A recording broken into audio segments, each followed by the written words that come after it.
So here we are, 40 years in Melbourne today. Come on, Marky, let's put on our platform shoes and go back to the very beginning. It really was a leap of faith for Mark and myself to quit our jobs at the steelworks. Of course, there was a daily reminder in our backyards, those giant steelworks chimney stacks pumping out the smoke and pollution.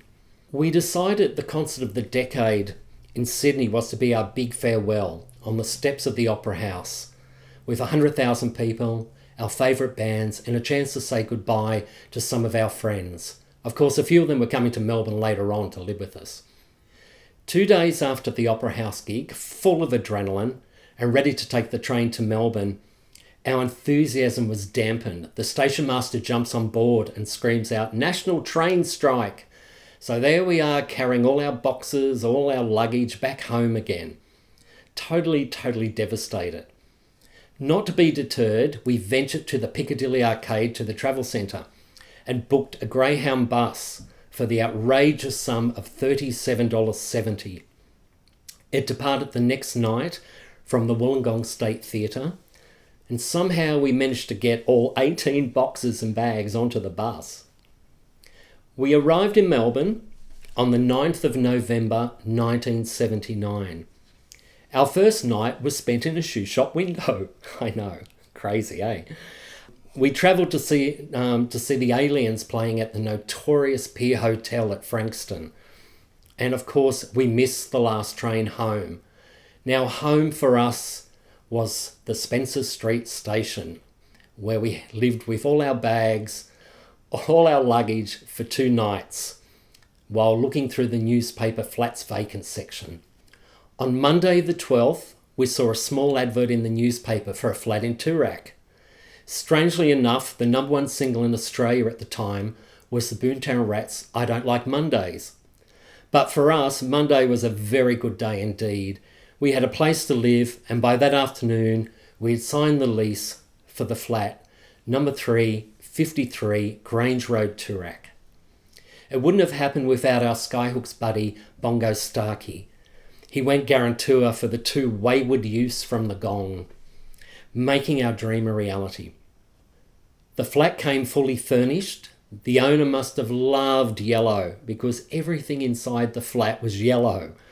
2 bedrooms, a rustic bathroom, a combo dining room and lounge room, a really tiny kitchen, but neither of us could cook anyway, so it didn't matter.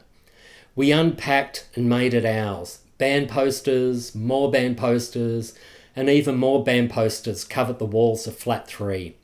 The Yarra River was a stone's throw from the flat. Daily excursions to pick blackberries and wild apples to make pies, or just to sit on the grassy banks and read our favourite music magazines. It was idyllic. We soon had our friends from Sydney arrive and live with us, Peggy and Kathy. Endless fun, going to gigs every night, finding new ways to survive, like stealing milk from the Toorak mansions, or seeing how far we can make our dole check stretch for the fortnight. Make no doubt about it, we might have lived in the wealthiest suburb in Melbourne, but we were piss poor. At the time, it never felt like that. We somehow paid our rent, supported each other, and had numerous adventures. All the other tenants had cars. We had a shopping trolley. That's how poor we were. Some were weirder than us. Witness on New Year's Eve 1980, when the tenants in flat number 15 dropped a burning couch from their 3rd floor balcony. Just recently, Mark found some obscure video footage filmed in the car park at number 53.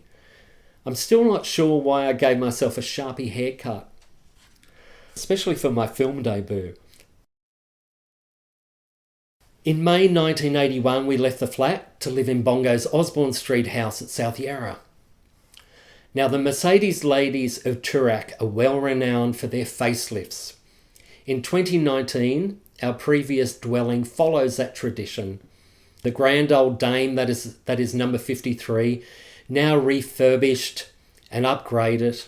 In August 2019, flat 3, our flat, sold for $856,000. We like to think that we knew her when she was just a nobody with far too much yellow furniture. Our 18 months at Flat 3 were days of innocence and simplicity. 40 years later, we cherish the memories. Here's to the next 40.